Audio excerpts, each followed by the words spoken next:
നമസ്കാരം. മലയാളി വാർത്തയിലേക്ക് സ്വാഗതം. കൊല്ലത്ത് NK പ്രേമചന്ദ്രനെ എങ്ങനെ പതിയിരുന്ന് വീഴ്ത്താമെന്നുള്ളതിനെക്കുറിച്ച് വളരെ കൂലങ്കഷമായിട്ട് ചിന്തിക്കുകയായിരുന്നു നമ്മുടെ CPM നേതൃത്വം. അങ്ങനെയുള്ള ഒരവസരത്തിലാണ് ഈ NK പ്രേമചന്ദ്രൻ നമ്മുടെ പ്രധാനമന്ത്രിയുടെ വിരുന്നിനു പോയി എന്നുള്ള പേരിൽ ആ ഒരു വിരുന്ന് സൽക്കാരത്തിൽ പങ്കെടുത്തതിൻ്റെ പേരിൽ സംഖ്യയാക്കിക്കൊണ്ടുള്ള ഒരു ശ്രമമാണ് നടത്തിക്കൊണ്ടിരിക്കുന്നത്. പ്രധാനമന്ത്രിയാണ് വിളിച്ചത്. പ്രധാനമന്ത്രി വിളിക്കുമ്പോൾ ഏത് MPക്കും അവിടെ എത്താം. നമ്മുടെ റഹീമും ജോൺ ബ്രിട്ടാസും ഒക്കെ നോക്കിയിരുന്നതാണ് വിളിക്കുമെന്നൊക്കെ കരുതി. ഈ ഗൗരവമുള്ള വാക്കുകളോടെ പ്രേമമുള്ള നേതാവാണ് NK പ്രേമേന്ദ്രൻ. അദ്ദേഹം ഗ്രാമപഞ്ചായത്ത്, ജില്ലാ കൗൺസില്, ജില്ലാ പഞ്ചായത്ത്, നിയമസഭ, രാജ്യസഭ, ലോക്സഭ തുടങ്ങി വ്യത്യസ്ത ജനപ്രതിനിധി സഭകളിൽ അംഗമായ അപൂർവ വ്യക്തിയാണ്. കൊല്ലത്ത് മാത്രമായിട്ട് നിൽക്കുന്ന, അല്ലെ കൊല്ലം മുതൽ കുണ്ടറ വരെയോ കുണ്ടറ മുതൽ കൊല്ലം വരെയോ ആയിട്ട് നിൽക്കുന്ന RSP ആണ്. RSP നേതാവായ പ്രേമേന്ദ്രൻ സഭയിലും പുറത്തും കനപ്പെട്ട വാക്കുകളുമായി എത്തുമ്പോൾ എതിരാളികളും കാതുകൂർപ്പിച്ചിരിക്കാറുണ്ട്. തിരുവനന്തപുരം ജില്ലയിലെ നാവായിക്കുളം സ്വദേശിയായ പ്രേമേന്ദ്രൻ കൊല്ലം മണ്ഡലത്തിൽ നിന്നാണ് ലോക്സഭയിലേക്ക് തുടർച്ചയായി രണ്ടാം വട്ടവും ജയിച്ചത്. 2014-ലും 2019-ലും 2024-ലും NK പ്രേമചന്ദ്രൻ തന്നെയാണ് മത്സരിക്കുന്നത്. UDF-ലെ RSPയുടെ സീറ്റാണ് അത്. RSP എന്ന് പറഞ്ഞാൽ ഇപ്പോൾ പ്രേമചന്ദ്രൻ തന്നെയാണ്.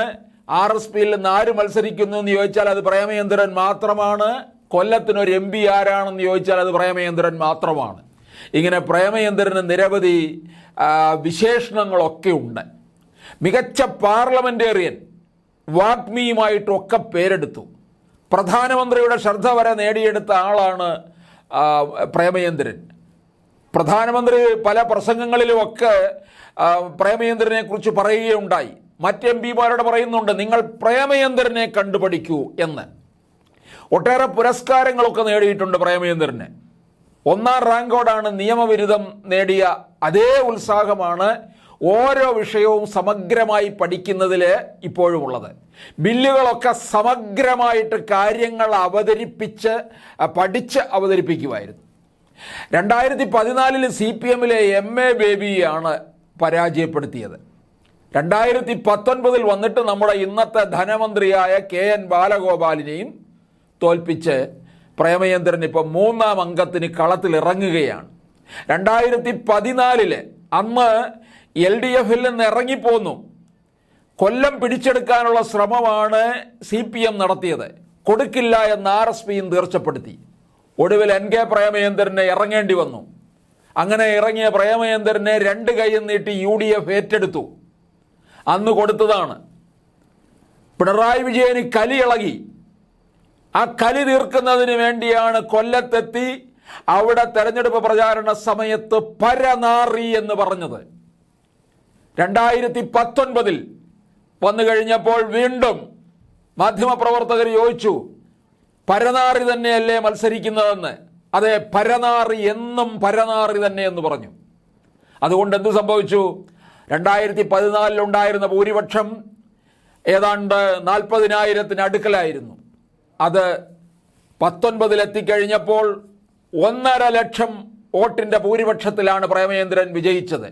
ഇപ്പോൾ CPM-കാർ എങ്ങനെയെങ്കിലും പരാജയപ്പെടുത്തണമെന്ന് കച്ചകെട്ടി ഇറങ്ങുകയാണ്. കുറേ നാളുകളായിട്ട് കൊല്ലത്താരെ കൊണ്ട് പ്രേമചന്ദ്രനെ എതിരിടിക്കാം, കടിഞ്ഞാണിടാൻ വേണ്ടി ആരുണ്ടെന്ന് നോക്കുകയാണ്. ഈ CPM-ലെ വലിയ ബുദ്ധിശാലികൾ, സാംസ്കാരിക ബുദ്ധിജീവി എന്നൊക്കെ പറഞ്ഞ് കേരളത്തിൻ്റെ സാംസ്കാരികം മുഴുവൻ അങ്ങ് ടെൻഡർ എടുത്തിരിക്കുന്ന നമ്മുടെ ഒരു സാംസ്കാരിക നായകനുണ്ടല്ലോ, നമ്മുടെ MA ബേബി. അദ്ദേഹത്തിൻ്റെ ചിന്തയിലും തലയിലും ഉദിച്ച കാര്യമാണ് ചിന്തോ ജെറോം. ചിന്തോ ജെറോം വന്ന് നിന്നാൽ എങ്ങനെ ഇരിക്കും? NK പ്രേമചന്ദ്രനെ എതിരിടാൻ ചിന്താ ജെറോമോ? അതുപോലെ തന്നെ മുകേഷിൻ്റെ പേര് പറഞ്ഞു. മുകേഷ് 2016-ലും 2021-ലും കൊല്ലം മണ്ഡലത്തിൽ നിന്ന് വിജയിച്ചതാണ്. വിജയിച്ചെന്ന് ചോദിച്ചാൽ അവിടുത്തെ വോട്ടർമാർക്ക് അബദ്ധം പറ്റിയതാണ് എന്നവർ പലരും പറയുന്നുണ്ട്. കോൺഗ്രസ്സുകാരന്മാർ ഈ ഉണ്ണാക്കന്മാർ പാർട്ടിയിൽ തമ്മിലടിയാണല്ലോ. അതുകൊണ്ടാണ് അന്ന് അവിടെ മുകേഷ് ജയിച്ചു പോയത്. PK ഗുരുദാസിനെ വെട്ടിക്കയറിയതാണ്, ഗുരുത്തദോഷിയാണ്. അങ്ങനെ 21-ലും പിണറായിയുടെ കാല് പിടിച്ച് സേവ ചെയ്ത് 2021-ലും സ്ഥാനാർത്ഥിയായി. പിന്നെതാ ഇപ്പൊ നോക്കുകയാണ് NK പ്രേമചന്ദ്രനെ എതിരിടാൻ പറ്റുമോ എന്ന്. ഇടുക, ചിന്തോ ജെറോമായാലും മുകേഷ് ആയാലും കളത്തിലിറങ്ങുക. പക്ഷേ രാവിലെ 8 മണിയാകുമ്പോൾ തന്നെ തോൽവി ഉറപ്പാണ്. നരേന്ദ്രമോദിയുമായി ബന്ധപ്പെട്ട വിവാദങ്ങൾ, കേന്ദ്ര സംസ്ഥാന സർക്കാരുകൾക്കെതിരായ വിമർശനങ്ങൾ, എല്ലാറ്റിനെയും കുറിച്ച് പ്രേമചന്ദ്രൻ പലപ്പോഴും സവിസ്തരം പ്രതിപാദിക്കുകയും ചെയ്തിട്ടുള്ളതാണ്.